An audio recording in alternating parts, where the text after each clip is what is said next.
1-1 ban. Like, you should not be so scared of the 1-1, especially after winning game number 2, all right?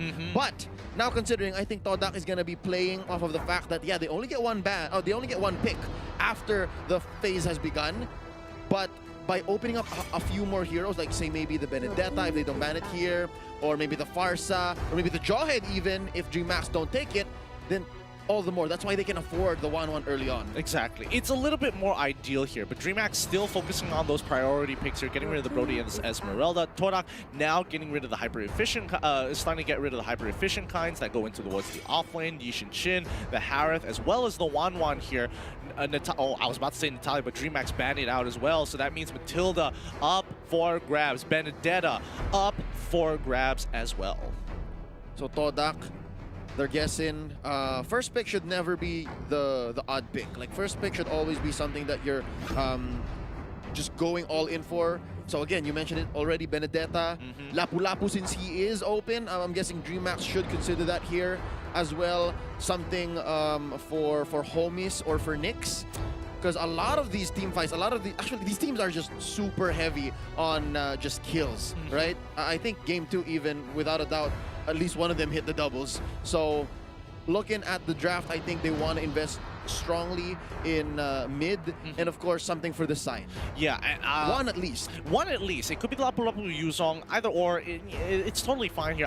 My big question is whether or not they're going to be able to whether they want to nab Selena, especially after his performance in game 1. The early game actually looked pretty good. I'm not going to lie. DreamHack did a really good job, but Jawhead going to be the next more efficient pick that Todakk didn't take up here, and as well as the Matilda from DreamHack's side. This is a really aggressive early game looking composition, but we don't know just yet. Let's see how it shapes up. I like this. Between the Matilda and the Selena, I'd actually prefer the Matilda. Like, she scales much better than Selena, and she can do more in the late game even if you're losing. Like, you're able to turn fights around a little better with a Matilda. So now let's see if Todakk's gambit, again, of just banning out the 1-1 first in the banning phase is gonna pay off. What 2 picks can they trade out against DreamHack? Lapu-Lapu's still on board, so there you go. Yeah, Lapu-Lapu. You can go side lane Benedetta and then get a Lapu-Lapu. Yeah, and they go for the.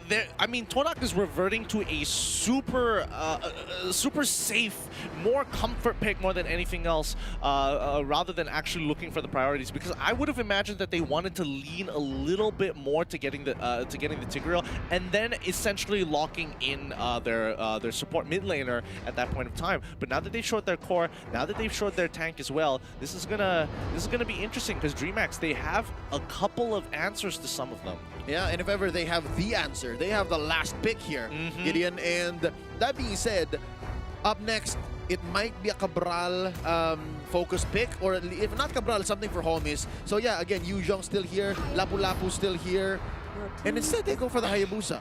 That Hayabusa is a non-starter against Atlas. But not the first time we're going to be proven wrong with a Hayabusa. So I suppose. I think it's really difficult to catch Hayabusa, especially when you are the Atlas. But I think Atlas, at the end of the day, you decided to play yourself on this one because Atlas has to deal with the fact that Matilda could easily just pull them out of the situation, pull them out of the perfect free dash. Yeah, it's a free dash essentially. So that is a very big game changer here. Then so E1, he's got to go above and beyond to make this work. So I would expect the offlaners to get heavily banned here. Lapu-Lapu, Yuzong, probably not going to see the light of day. Or something against Moon, like choke Moon out, given Todakk's early priorities. Yeah. Do they want to ban out? I feel like Selena is kind of like Lo Yi, obviously a really strong, solid pick here. Definitely agree. And it looks like DreamHack is listening to you, and it's like, hey, Moon, we gotta stop him. Stop him right now. Yep. Same mindset, because again, you see the Atlas early on. You show your cards like that, and what would be more heartbreaking than a perfect match into the Fatal Links from an angle you don't expect, essentially, right? Bush to bush diversion is essentially the bread and butter of a good Luo Yi, a great Luo Yi. So again, they expected Moon to be thinking the same thing, and they just took that out of the equation. But now, here's what's interesting. Todakk bans out the Kaja. I'm guessing they might be on to DreamHack's shenanigans. I don't know how much DreamHack, what are the odds that they were thinking the same thing, that they would go Kaja side lane, tank Jawhead, mid Matilda, and then you have the same lineup that 10 Seconds Gaming pulled earlier. Like, how many stuns you want? Yes. How many CCs you want? All of them.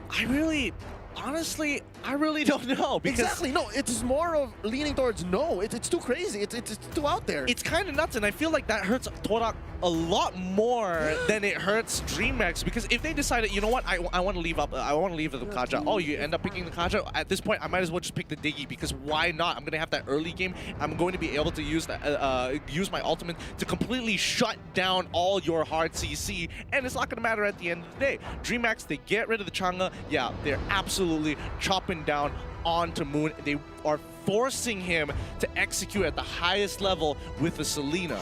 They're trying to ask him to dig deep, man. That's what exactly he's doing. They're saying, hey, bring out your most mechanically sound hero, dig deep into your pool and show us your arsenal. That's what DreamHack is doing, and they're testing Todakk right now. You're Malaysian Singapore champions, all right? Show it to us. Prove it to us, Brazilians, that you deserve the lower bracket slot, because I'm pretty sure Todakk is doing the same thing. Absolutely. And now DreamHack, they're going to get this first pick here. This is going to be a very big opener. They could go for the Lapu Lapu. They could also go for the Yuzong. Both very viable, have their own pros, have their own cons here, but remember, Benedetta is on the other side.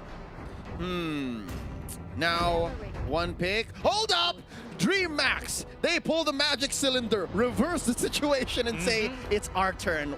Is this the M2 trend? Is this a thing? It's about to be. I mean, you see it once, people are like, okay, they're onto something. They're onto something. We got to figure it out. And I mean, they probably have been scrimming or actually trying to experiment with it after seeing seeing it for the first time, or even a couple of times within the scrims itself. We don't know. We don't have that kind of information here. But Benedetta against the Belleric, we saw how that matchup plays out for the most time. She's never going to be able to kill him. Belleric is able to hold the lane, and even if you dive him, it's like, it's a Belleric though. What do you aim to achieve this way? Exactly. Right? It's like, oh, you're gonna break my turret? Oh, sure, go ahead. Wrath. What are you gonna do? Yep.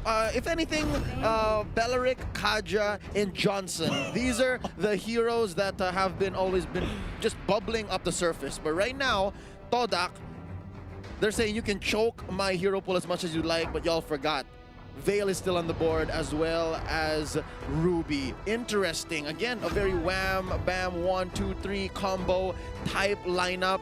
And DreamHack's answer is going to be Alice on homies from the gold lane. This is the fattest wombo combo I'm seeing in from DreamHack. And Hayabusa can play independently from his team. He's waiting for the rest of his team to go get into those fights, does the big boy damage before coming in and just picking up the pieces. And Todakk on the other side, they're playing for that hard scaling towards the later stages of the game. X-Ray has to act as that damage spun. But given they get, if either one, X-Ray or E1, are able to just combo off of each other, that could just break the game in itself and just break the Camel's back straight away. Here we go. Game number 3. This is for all the marbles, ladies and gentlemen, and that by means is the lower bracket slot, all right? It's tournament life. Todakk versus DreamHack. Here we go for Maze. Starting in the mid. Interesting decision here. A Benedetta. Support Benedetta? This is unorthodox laning from Todakk. It's it's definitely unorthodox here. It looks like they want to make sure that E1. I mean, it's unorthodox because we're so used to seeing them 1-3-1, and now they're playing 1-2-2. Yep, and it's a 1-2-2 that looks very odd. Is because Chiku starts in the bottom lane. That's essentially the gold lane, and then you have E1 babysitting him. And right now they're picking a fight against Homies and Micah. Yeah, and I think they don't mind this. They want to try and bully Homies to a certain extent because they know for a fact that, you know, Farmace is able to kind of push them out. And more importantly, I think they're making a hard read onto DreamHack here because both Louise and as well as Nyx don't exactly have the greatest capabilities of clearing waves. Yep. So I guess that is why they're playing the 1-2-2, right? Yep, and looking at Cabral, he is rocking the Concussive Blast, so that should help in the early game. And yeah, he's cutting it. He's cutting it. X-Ray gonna answer back. It's a duel. Yep, it's this is just two sponges he's level punching. 4. He's level 4. I mean, it's fine. I mean, X-Ray is just like, okay, this isn't going to mean too much here. However, it does mean a lot when it comes down. And Luis, he's going to come in, drops in the Wrath and flickers forward, doesn't get the kill because E1 is able to flicker out of sight. Okay, shadow kill coming out from the side of DreamHack. They can't do too much. Replay comes through, X-Ray in the background, but Chiku comes in, finally stacks up huge, and they take 2 of them out. It's a 2-for-1 trade in favor of Todakk. Man, Luis kind of slick on the Hayabusa, though, I have to admit. Yep, they did lose 2, and luckily enough, it was on Mike and Nick. So those are the 2 most disposable, or I guess most okay heroes to die. Let's put it at that. But right now, a big fight for Turtle. Oh, Mikey actually ejecting forward. Chiku trying to take it away. I'm not entirely sure who took the turtle at that point in time, but now the rest of the team is looking for a Circle Eagle coming through, lands it on top of X-Ray, and he gets absolutely blown up by the Wisps. Nyx has done it again. Here comes another one from behind. Luis finds him in an ejector. Moon destroyed. Oh, all this because of the game. The name of the game is pressure here. DreamHack was able to utilize the pressure that they created. Even though it's only just 2 seconds, it is more than enough to punish. Cabral trying to make the play. Chiku that uses Battle Mirror Image 4. He can take it back technically. Nyx is standing right there, able to get him with the Wisps again. And Micah finishes the job. Interesting turn of events here. DreamHack hit the ground running, not even 3 minutes 30 seconds in, and already they've built up, what, a solid 1,000 and change gold lead. Yeah, honestly, I thought when Todakk hit level 4, it was going to get a lot easier because DreamHack, yes, they had an early game composition with Nyx, with Mikey on the jaw head, and as well, wait, are they going to get a catch? Okay, they don't get the catch here. And as well as the Matilda, both of them doing a really good job, but now they're popping off now, and look at that fat lead. I'm liking how far Luis is. He is sitting at about 2,200. Chiku sitting at not even 2,000 yet. So that's 500 ahead on Luis Hayabusa. And if there's anything we know, a Claude that has stacks is okay. A Claude that has no stacks can still hurt. But right now, wait up! Homies, he's in trouble. Yep, he gets punished. The final blow does come through, and Nyx trying to see whether he can salvage the situation. Chiku is kind of low here. He can go for the Circle Eagle, but doesn't get in range. Chiku knows a little bit better. Oh, he sees it coming. He knows what's happening. E1 looking for the punish here. Meiki is coming into the backside to try and turn things around, but before Maze, he's got to get on out of there. Okay, Shadow Kill as well comes out. Eye for an eye ain't going to protect you when you have that many stacks on top of you. All right, this whole meta game of team fights turning into long chases, it's just, I don't know, it's cultivated by all of these heroes with interesting builds and interesting kits that allow for these to go, extended, and now Moon gets ejected, helped out by Chiku. E1, the muscle, the enforcer, the bouncer, here to stop all these shenanigans in Mikey. Still alive! Oh, he's able to jump out towards Nyx. Miss turns it around with a Blood Ode with the help of the OK Shadow Kill. They're getting cut down one by one. Big ultimates. They're going to take Circle Eagle, actually being able to block by the Eye for an Eye, but X-Ray, he's gonna be going down, right? No, X-Ray, he's got the I'm offended in time. Nyx, he takes a little bit of damage, and the Spellbam from the rest of his abilities is going to be enough. Oh, just a quick peek from Luis. Let me see. And yeah, all this time, Luis just secures the turtle. I'm loving it, man. Cabral, he's holding it down, but I think it still helps that Belleric has an oddly lethal kit. Yeah. It's surprising how much damage can come from him alone, plus maybe another mage or another core. And now Formé playing with fire here, having to possibly forcing the 2v1 on them, but he's going to clear the wave with the final blow. He's going to be A-okay for now. And I mean, obviously the passive from Belleric is going to be triggering multiple times here, but Todakk, they need a lot of help. And where can you find the help at this point? I mean, Todakk, especially Moon. I'm looking out for Moon here. Avail isn't ready this early on. Avail is not ready this early on, and if only your bodyguards are E1 and X-Ray, especially since X-Ray has to go doubles on top. But hold up, we'll talk about that later. Yeah, Forme's here, Lone Wolf. Oh, wait, he actually goes backwards to the OK Shadow Kill. He was able to protect himself from a large majority of that damage. That's going to be 2 huge ults being wasted on him. Not bad, but let's look at the top side here as they're trying to take out Homus. X-Ray, he doesn't mind getting hit by the Blood Ode for now. Oh, it's starting to stack up. It's already gone up to 3K. Nice 3.2. Wow, he stands his ground. Homus thought, okay, this guy is going to try and flicker on another. Little did he know, but they turn around. Circle Eagle going to be on top of Chico. He still has the Battle Mirror image. No, he does not. Cabral looking for an opportunity. Goes for the Wrath, and now they're going to be locking in 2E1. Can't do too much about this. Moon! He manages to get out. Oh, there we go. Luis finds the flank. Good play coming in from DreamMax as they are throwing the jigsaw pieces everywhere to see what fits. Surprise me, amigo! Formays here back in the pandemonium that is caused by DreamMax, and there's the Blood Ode. Oh, I don't think there's enough dashes in you, son. Down he goes. Homus gets the kill, and they push mid. That's going to be 2 towers to 0, and the last turtle of the game spawning.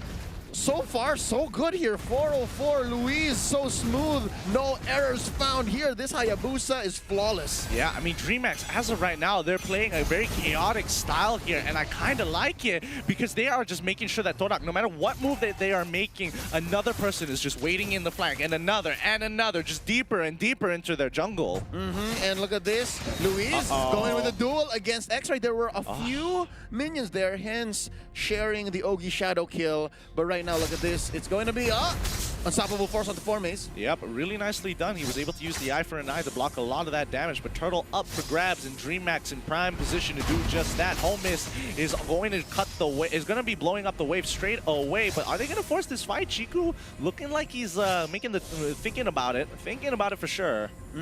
And there's some conservative thoughts coming in here for Luis. Again, this is great discipline they're showing, but sometimes you just gotta go for it. Especially when your opponent's thinking twice as well. When they're doubting themselves, Luis, just go for it. Kind of risky though, kind of risky, I have to admit.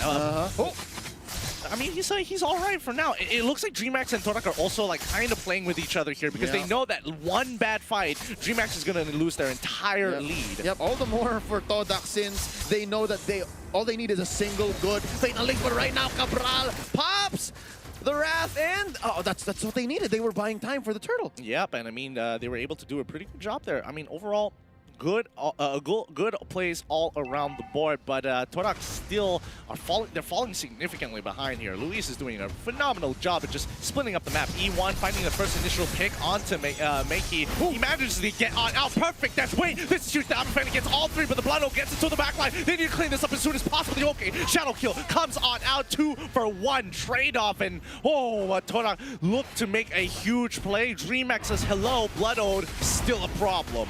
2 for 1 there, plus a turtle, plus I guess another if there's not enough board wipe here from Todakk. And right now, Nyx is looking low. He's about to get deleted. One more from Formays, but they trade anyways. That's going to be a double for Homus. And right now, there's only one defender. That's Formays. They can make the most of this by picking off this mid lane turret. Oh, they're just waiting for Lordman a minute off. Yeah, I mean, Homus is actually kind of huge here. He's been able to pick up so many kills. Look at his damage. We need to check out the items now.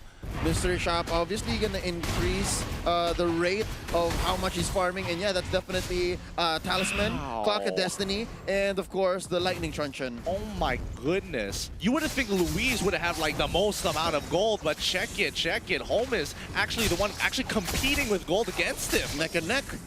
Close, barely 10s in the difference. Man, that's kind of ridiculous. I mean, 3 items so quickly into this game. Man, Todakk, they've got to stall this out because Moon will scale, but he needs a lot of time, and now the fight has begun. The Wrath has begun. E1 has been caught. Fatal Links getting 3. This is huge. Blazing duet into the wind blow. Perfect combo. Oki Shadow Kill has been minimized, but Luis is huge. He could still make this happen for Maze. Don't get hit by that last Shuriken. Don't you dare. Oh, he's good. X-Ray, he clears it out. That was the wombo combo Todakk was looking for. All right, a breather for the MYSG champions here. A breather that they definitely needed. If that went sideways, if Luis were able to pop just one more Shuriken, then that would have been a double for him. Ladies and gentlemen, check this out once more. Oh man, just looking at the wombo combos, everybody was able to drop it just in time. Moon, he starts it off with the initial ult, but this just allowed them for a 0.5 seconds to slow. They're able to get an E1. Now in a lot of trouble, he takes quite a bit of damage here, but it's gonna be huge. Moon once again purchasing the Lightning Truncheon up with that free gold. DreamHack just handed to him. That's exactly where DreamHack needed to be for Moon to make him pay. That's what a Veil does. Call him a glass cannon all you will, but half of the sentence, ladies and gentlemen, is a cannon, and they got blown away. Nyx and Louise, what a shutdown on the Hayabusa. Oh, that's big. Moon hits level, once Moon hits level 12, he is gonna have some nasty, and I'm telling you, some real nasty damage here. Dirty.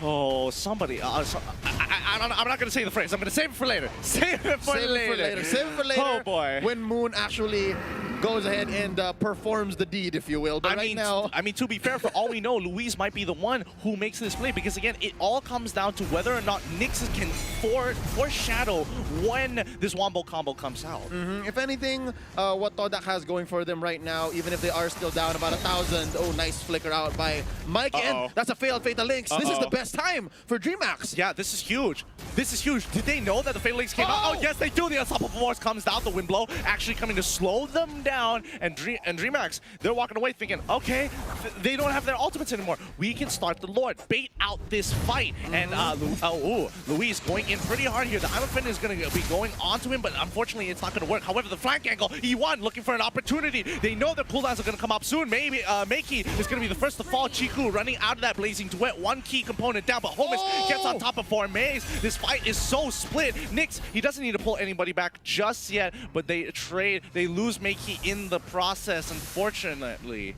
Messy is the fight going for DreamHack. I mean, they lose on Mikey. He does have to pull himself together, so he's fine. He'll be back a little sooner than usual. But I guess what I can say about DreamHack's lineup is they have to make sure that where the fight happens for them is extremely beneficial. Because again, if there are way too many minions, it's going to be hard for Louise, right?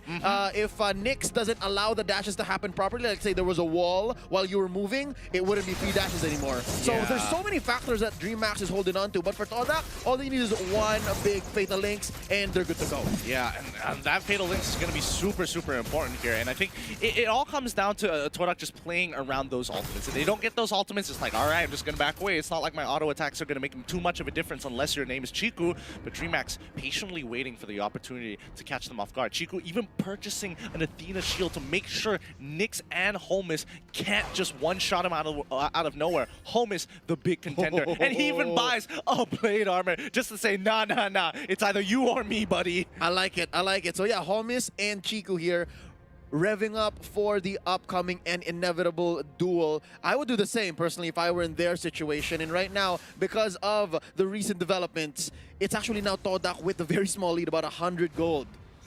I mean, it's so even, 41 to 41. E1, he's bothering to walk up here. Meiki, he is never wanting to throwing E1 into the back line, ever. He will throw them towards Todakk's back line, start an initiation on this line, and look to break them up later. Yep. Already E1 is doing great. I mean, he did better game number 2, but this time, I think after some warm-up, after some reads on how DreamHack is actually playing, he is just doing great. Nice setup for Chiku and Moon. Both teams are mirroring each other perfectly here. Both are trying to bait out this Lord fight, but look down on bottom side. Both are cutting the waves as well. So it's a mirror on mirror. I know you know, but what am I? Exactly, but the rotations are being made. Home is looking for a flank angle here on towards that mid side. Oh, Formaze, don't go anywhere closer. E1, he's not going to get caught just yet. He's going to be able to bail on out of there. And even DreamHack, they're like, okay, do we go bottom side? Do we go rotate mid? It's looking tough, but the mirror matchup here, perfect from both sides. They know exactly what they want to do, and they execute. Formaze, he's going to be starting off this fight a little bit, but that just means that DreamHack just back away. Yep, they're playing cops and robbers, man, and the pot here is definitely Lord. All right, Purple going over to Luis, I think he's gonna go for his orange, and then he'll be ready to go. I'm wondering how Chiku is feeling right now, sitting at 4, 4, and 6. Oh, nice passive push by DreamHack though. And at this point in time, it really does come to wave control. No way, Holmes isn't gonna die to that. No way he's gonna die to that unless he decides to take the flowing blood forward again. Then probably he'll die. But Moon, ooh, Winter Truncheon, that is huge. That's key. X-Ray picking up the Athena's shield. Gonna work hand in hand with the Haas Claws, which just shows that he's here for a brawl. He's here for a fight. He is going to be in the front lines, and right now, Mike has just been living in that pixel brush and the left side river brush. That's home. This is home base. Oh, Mikey, don't get caught out. He flickers forward, but now he's in a lot of trouble. E1 is going to yoink him right back in. He's going to come back with the immortality, but this is going to be a full-on fight. They wanted Luis dashes out of the way with the quad shadow, and now they picked up. Todakk have found the opportunity. Okay, Shackle Kill has come. Now Holmes, he wants to make it work. He gets a 3 immobilized, but gets knocked up. The healing not enough. DreamHack make the first mistake, and Todakk capitalize. That was just precise. That was just on point. And right now, underneath the turret, X-Ray and Formaze buying time here for this Lord take. Between Cabral and Luis, yes, call the connection what you will. Nice shutdown by X-Ray underneath the turret. Essentially, the fruit of his labor. I picked up the Haas Claws perfectly. Attack speed is what I need. Oh, no. I mean, at this point of time, gold doesn't even matter. But let's look at the replay one more time. I mean, Moon, that Windblade, as well as the Windblow, well played. Every single time Alice wants to be the big person, wants to be able to kind of kite around, make those bigger plays. He gets hit by it one time, and that's all it takes. Yeah, the decision for home is to actually pick up the blade armor instead of something that's magic based, like let's say an Oracle or an Athena's shield. Wait, kind of biting him in the behind.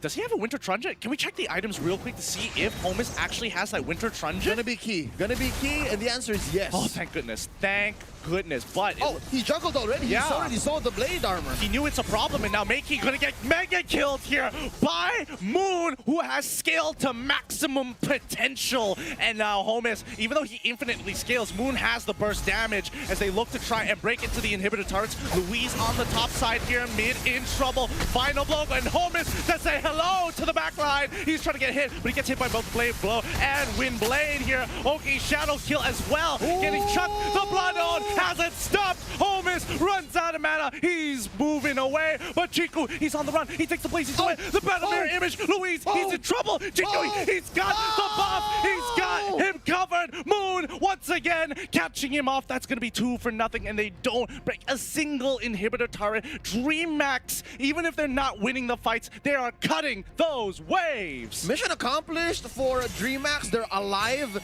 still keeping all the turrets. But for Todakk, frustration has to be building up here. They're still alive. Nice take here. Nice startup. E1 knocked out. That's going to be the Ode still kicking. And that's going to be the Electo final blow. No incentive to stay and keep fighting. Nice shutdown once more onto Nyx. Oh, Mikey. Chiku wants it. He smells blood. They're going to be forcing this push. I wonder if there's enough damage. Oh, nice use of the blade. And the wind blow. That's Holmes knocked out by Formaze. Finally penetrating in mid. Oh, finally. It took them so long to crack this open. 19 minutes into the game. You would expect it sooner, but that's not all. DreamHack just waiting to buy some time here, but the rest of Todakk, they can't do Lord. They don't really have an objective. Hopefully, DreamHack makes a mistake and Todakk can capitalize on that as well.